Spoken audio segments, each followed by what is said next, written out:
suite de l'universalité du dessein de Dieu, Éphèse chapitre 2, versets 11 à 22.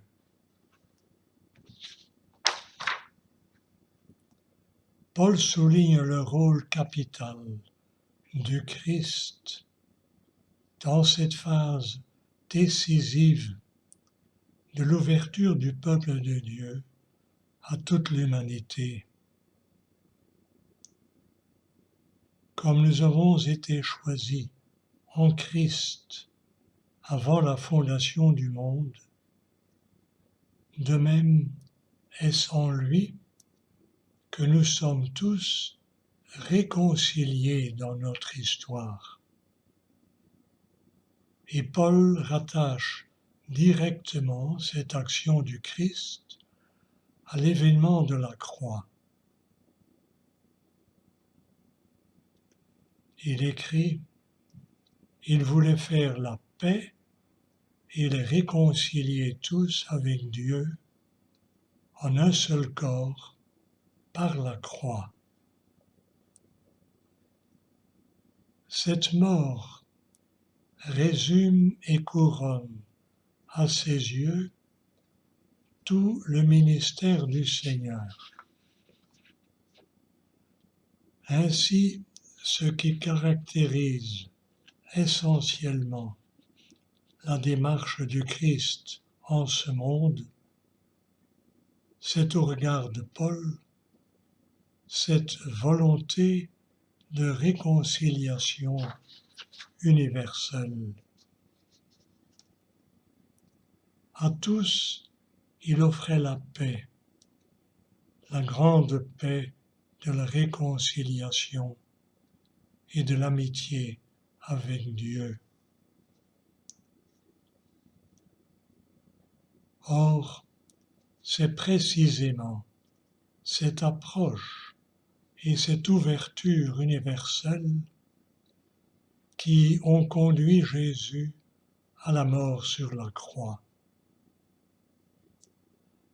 Incompris, il fut dénoncé comme ami des publicains et des pécheurs, comme ami des hors-la-loi. Et finalement, il fut condamné au supplice de la croix pour avoir transgressé les frontières spirituelles du peuple de Dieu.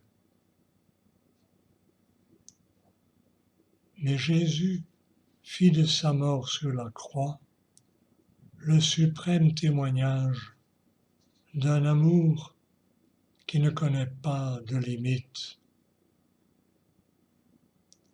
Tous sont pécheurs et tous sont sauvés par un seul et même amour. Ainsi, en son Fils mourant sur la croix, le Père ouvrait les bras à toute l'humanité, par-delà toutes les divisions. Il réalisait son grand dessein d'amour, celui qu'il avait formé avant la fondation du monde. En rassemblant tous les hommes en sa mort sur la croix, Jésus a révélé au monde la profondeur et l'universalité de la paternité de Dieu. Avec l'entrée des païens dans le peuple de Dieu, le regard de Paul se tourne résolument vers l'avenir. Nous entrons dans une phase de croissance et de construction. Le rassemblement des fils de Dieu en Christ ne saurait consister simplement en une foule d'individus,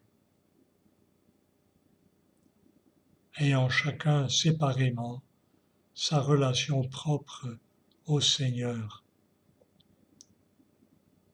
Ils sont tous appelés à former ensemble la demeure de Dieu, à devenir sa maison, son temple saint, bâti sur des fondations communes, les apôtres et les prophètes, avec comme pierre d'angle le Christ Jésus. Au terme de cette croissance, l'humanité sera en Christ, habitée par la plénitude de Dieu, conformément au dessein que le Père avait formé avant la fondation du monde.